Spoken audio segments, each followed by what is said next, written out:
I'm resident of Collinwood for YouTube. That's my buddy Patrick McCray, buddy Alan Gallant. I have no sanity left. We're here to review Hap Lenard Season 2, Episode 3. What a doozy this is. Hap Lenard take a lot of risk in this episode. Their attorney does a lot of moving and shaking too, and she does tell Hap, their charges are flimsy, but you guys can't be doing stupid stuff. They don't listen to that one.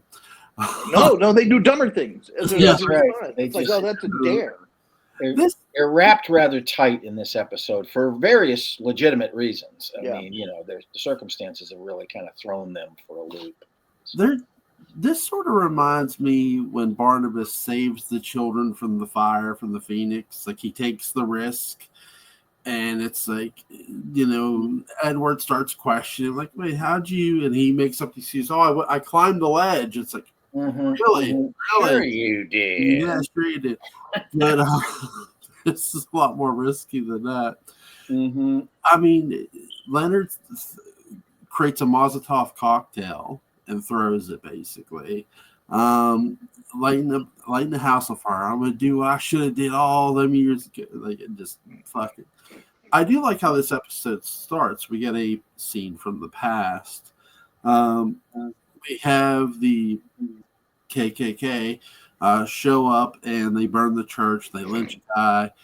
What insanity, but really great writing here, guys. What did you guys think here? It just goes through the throat. Yeah, it's a very powerful specter of the past to let you know that this town is still all about that in terms of the way that they're going. A lot of them want to string up Leonard. He's black. He's guilty. Let's go. Sure. And have you started trying to play the game of who is and who isn't? Yeah. Absolutely. And that game will be played out to the final episode. In some respects of the season. But one of the great things about this episode is the development of Valentine and his boy Bo. Oh yeah. You can see a lot more of them. You figure out Bo was the drunken boy behind the wheel of the car that killed the parents of Hap and Leonard. Mm. So this complexity begins to overlay itself here.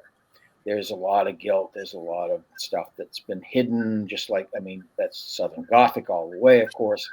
But you're starting to see things that are sort of leading you in certain directions.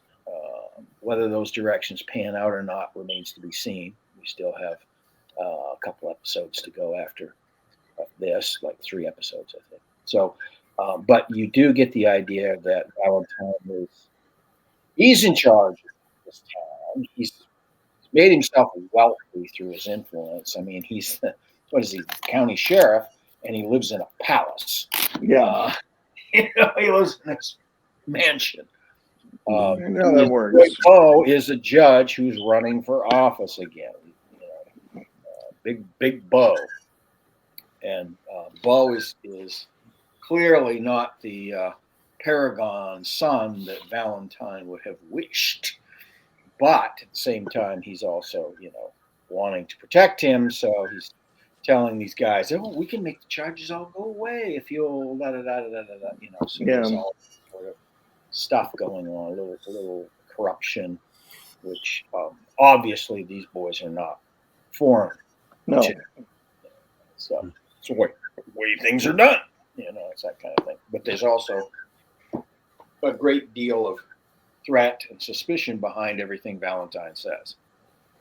When he goes into the church and he talks to the 99.99999% black congregation as this white authority figure, telling them, they need to simmer down or whatever. But, whatever his message is, his veiled message is, don't get jumpy here. Don't get saucy with me, Bernays. That's right. And that again, it's part of that whole specter that we get with the lynching at the top of the show, which is in the past, but all of these things are still going on in the present day of this community, first town. So it's very interesting and complex, yet not. It's like, you know where certain things are going to go, and other things maybe you do and maybe you don't.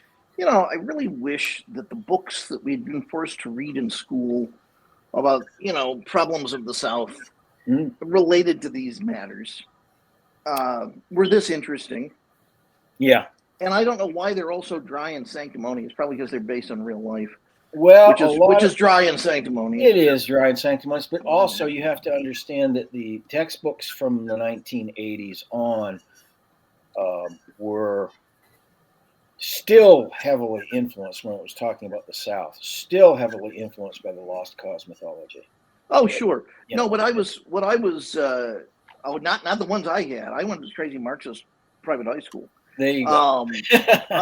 But no, I mean, when I say sanctimonious, I mean just sort of classic guilty, weepy kind of stuff that somehow just separated you from the visceralness and the reality of these reality things, rather than pulling you in, and yet they weren't whitewashing anything. They were so earnest, and so is this. But it really manages to be something far more. I think kids would be, much more. I'm not like little kids, but high school students would be much more sensitive to see what matters. The effect of it all is on people even today. To see how that real connection is made, particularly in the South. Yeah. But yes, that would make things, I think, a little more pertinent. Sure, and a little more, make a little bit more, have more relevance, I guess. Yes. To people today, particularly the younger generations that may have only experienced that separation of sanctimoniousness. I mean, this was a school where the big hootenanny read, the one that we all looked forward to because it was so much fun by comparison, was "Bury My Heart at Wounded Knee." Ooh, yeah. That was the fun one. That was like the light, fun, zippy one. Yeah, I'm sure. Oh, yeah. Oh man, I read "Bury My Heart at Wounded Knee" when I was 13 years old. That explains a lot. I screwed myself up so bad. Well, I was watching the evening news during the Vietnam body counts when I was 5 and 6. Oh my God. What a thing to go from Dark Shadows and General Wastmoreland, as we used to call him. Well, I talk about that in the daybook. I talk about, the world where you're going from these body counts to Dark Shadows and back and forth. But Dark Shadows was a haven from a lot of that stuff because it was in its own world, and that world did not include those things. And I think that was certainly part of its growing popularity in 68, 69, when you went from having Housewives to Housewives and Kids, and then all of a sudden college kids were watching it, and people were getting stoned and watching it, and all these various other escapes were happening, and it became sort of cross-generational. Mm-hmm. But absolutely, it twisted me. Absolutely twisted me. The kid who keeps staying at Leonard's house, he's a really interesting character. He is the albino boy. Yeah, he is. He represents a lot of things. He represents a kind of coming around for Leonard almost, because although Leonard is like, oh, what you doing on my couch, that kind of thing, he also we come to find out there's a real attachment there. There's a real commitment to he sees himself.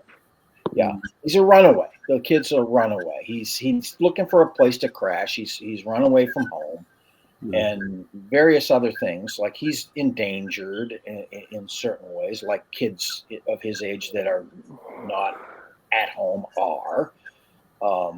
We find out though that he's at the first time we see him several episodes back, it's like he's getting chased around, and he's getting chased around by the voodoo man, there that we first think is the child snatcher. Yeah. But he's not. He's trying to, bring the kid around so that he doesn't get snatched. But he's chasing him, and it scares the hell out of him. So he ends up, at Leonard's place. The kid is definitely he's an avatar for a lot of things, and particularly in Leonard's life. Some of the other characters are going, "What do you got? Where's this kid around?" And all this sort of thing. And Leonard just kind of shrugs it off. Says, "Well, I don't know, but he's always there." So was Hap planning on beating the judge to death? I think he was. I think he was angry enough to do it, but then held himself because of his core morality, which is in there somewhere among the worms and the mosquitoes and everything else. This is a tremendous episode for Hap Collins' sense of decency. It is. For his decency. He really is a because decent he has man here. Every temptation points towards him getting revenge for the death of his father, for this slovenly, stupid guy who got away with it because his father had a lot of influence, So, you see, in the flashbacks, you see what a gross little teenager he was. What a disgusting,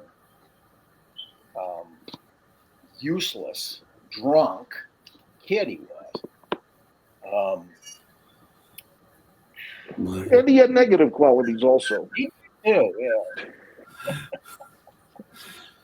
I think that too, it also shows Hap Collins as somebody who there's a difference, but we've talked about antagonist and protagonist and stuff. There's a difference between being a cold-blooded killer and choosing not to be that cold-blooded killer. Sure. And it's just as important as to make that decision as to not be that.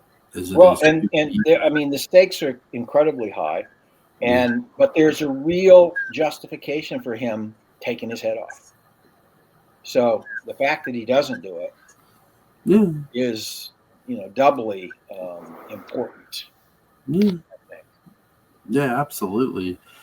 Because he has he sets up the opportunity to do it. But there's, again, it's one thing to set up the opportunity. It's another to go follow through with it. This is another really good build, too, because it starts out with him basically telling Bo, let him out, give him bail, or this story's going to come out. So it starts with that, the admission that this stuff happened, and I know it, and you know it, and so you're going to do this instead. Man. That's how it starts, and then it builds to that point where you son of a bitch. Yeah. So it's good writing again. Yeah. My God, so much good writing. It really is. And I'll just say it. I said it before. I'll say it again. If you like the writing in the TV series, read the books. Yeah, they're so good. Yeah, because Mansfield not only is a wonderful, author of dialogue, his description of place and action is just as much fun. Mm-hmm. So, what's the voice of the novels? Is it third person, first person? Yeah, no, third person. Yeah, third person. Okay, It's interesting. It's interesting to see that. Cool. So it's from an omniscient point of view rather than from one of the characters. Got it. Cool. What's you guys' favorite scene in this episode here? The dog monologue. Although, God, there's so many. There is. I mean, even the opening scene is such a shock and such a motivator. And I think it's incredibly well done. It may just be my imagination. I think it's a slightly different orchestration of the theme. It sounds slower. It sounds more dirge-like and dirge-like. Yeah. That and Leonard's scene in the car with the kid. Yeah. Just the focus of that monologue. Mm-hmm. And I had a thought that was completely off the reservation there, but and this just could be sort of wish fulfillment on my part. I just can't imagine that these two actors did not become great friends. I would certainly hope so. And what a crushing, monumentally crushing thing the death would have been of the guy who played Leonard. And you just don't see it coming. I mean, he looks fine. Mm-hmm. Yeah. Oh, God, how sad! What a terrible thing. Yeah. I'm sorry, Joel. Just one second. We talk about an unrecognized critic's darling. I wonder how much his health might have had to do with not doing a fourth season. Yeah. Just a point of curiosity. Don't know whether it manifested itself at that point or not. So, Mm-hmm. Yeah. Alan, what's some of your favorite scenes? Well, it's the opening scene just rivets you for the rest of the episode. So that's a really important scene. It was to me. And I also, we discussed this before we started taping, I also felt like it was a strong possibility that Meemaw was that little girl that survived the lynching and the burning and all of that stuff. The one that was counting off, and she goes back to counting. It's brilliant writing. It's exactly what a kid would do. Oh, I got to make it go away. Oh my God.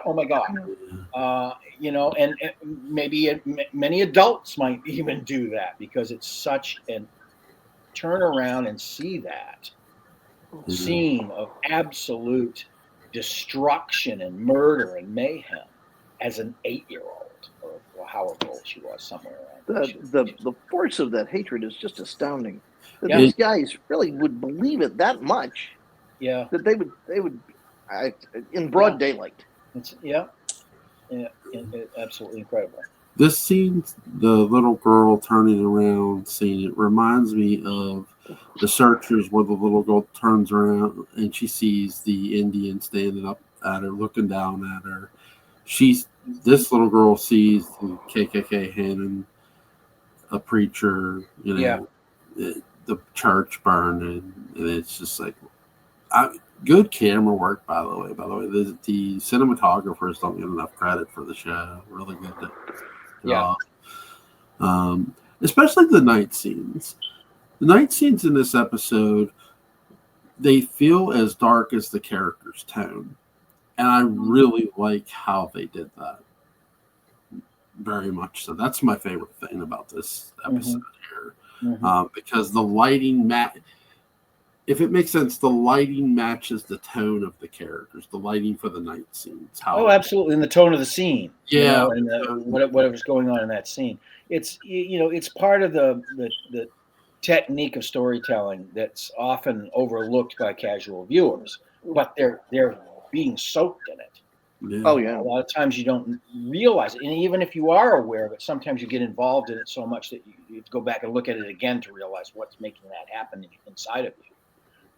Sometimes. And sometimes, because I am so aware of that stuff, and all three of us are, it sometimes can kind of dampen it if you don't let it go and just enjoy it and then go back and think about it. That's a key for me to really get the full enjoyment out of something like this. Just let the story go and then think about what made it go the way it went. Leonard gonna electrocute the guy in the tub. That was. Oh man! What do you say? Copper top. E-batteries or something. Yeah. Copper top. Don't leave Copper one top. Right. Yeah. That was good. That was funny and yet intense at the same time. Oh, it was very, very intense for the scene. Yeah. That guy had it coming too. That guy had it coming. What a jerk! The mustache alone. Yeah. He reminded me of that deputy dog in Mississippi Burning. Yes. Yeah. He's just no. Yeah. He wanted to see him get it, and at least he got a little something. Yeah. But that's also precursor to the fact that the ante is being upped. These guys are starting to get fed up. And they want to find out what's going on, and they're going to go to greater lengths to find out. Yeah. Yeah. There was also a very sophisticated breaking of the fifth wall. not the fourth wall, but the fifth wall. Fifth wall. When he's it's when the characters are aware that they're maybe in a movie, but but it's not the same movie that they're actually in. Okay. They do it a lot in Network. Okay. Yes. Yes. And in this case, it's when he refers to himself as a detective, because that's sort of what they are. That's sort of they are absolutely. That's what they are. They they don't have the big badge like we see in Cold in July, but that garish Texas badge. That thing is, there's no way you're hanging that thing on a uni. I mean, John Johnson. God, yeah. No. Yeah, but you're right. In many ways, it does feel like they're detectives because they're the ones investigating the actual. They are, and the thing is, also they're on the edge of going back to jail at any moment. Yeah. Because they're not supposed to be doing this. No, but that's what makes it all the more thrilling, though. Too, it adds that thriller sort of intensity. Like, okay, are they going to get caught at doing it? Yeah. Because they're already on the. Well, I mean, Leonard's already. I mean, he's already got a target on his back. Yeah. Hap's kind of throwing his hand in, and he ends up with a target on his back because he doesn't want to leave his friend out of it. So. It's it's sort of the motto: if you're going down, I'm going down with you. Like This is a pivot episode. You were pivoting between the total mystification of these guys and going down bad blind alleys and red herrings and shit. Now we're getting into the meat of things where things are going to start to fall. It's a fundamental element of storytelling, especially this type of storytelling. Take your characters and put them in increasingly worse situations. How much can we torture these guys? How many rocks can we throw at them once they're up the tree? And Lansdale's throwing boulders at them. Oh, he's definitely throwing boulders at him, but there's a reward, and that you have to have a reward for it. Unless you're the villain characters, then that doesn't have to be a reward. You get squashed by the boulder. But for our protagonist heroes, there has to be some kind of payoff, and there will be. Yeah, there will be. Yeah, really fun episode to watch. Really cool. It's a great transitional episode with its own story to tell. I mean, if you just watch this by itself, it's like, oh wow. Yeah. And I like how the showrunners and the writers do in this episode too, because if you do that the wrong way with a protagonist, you turn your protagonist heel, and they don't do it here. They do it very smartly here. Yeah, no, the context is all appropriate to, the pressure that's being applied to them is what's making them go in directions that they go, and it doesn't compromise their core integrity. No, because you're also dealing with the people who are they're scum. They're absolutely scum. Well, they're devious. They're in control. They may be murderous. We're discovering various things about that, and they're very dangerous. Yep, absolutely. Is there anything you guys want to add before we go? That's a great episode. It's marvelous. So episode 4 tomorrow night, guys. Yep, it's good to me. Okay. Link to Patrick McCray's Dark Shadows Daybook Unbound is going to be in the description box. Link to Alan Gallant's YouTube channel, Collins Sport After Dark, is going to be in the description box. You guys have a safe night and take care. You as well. Good night. Bye, guys.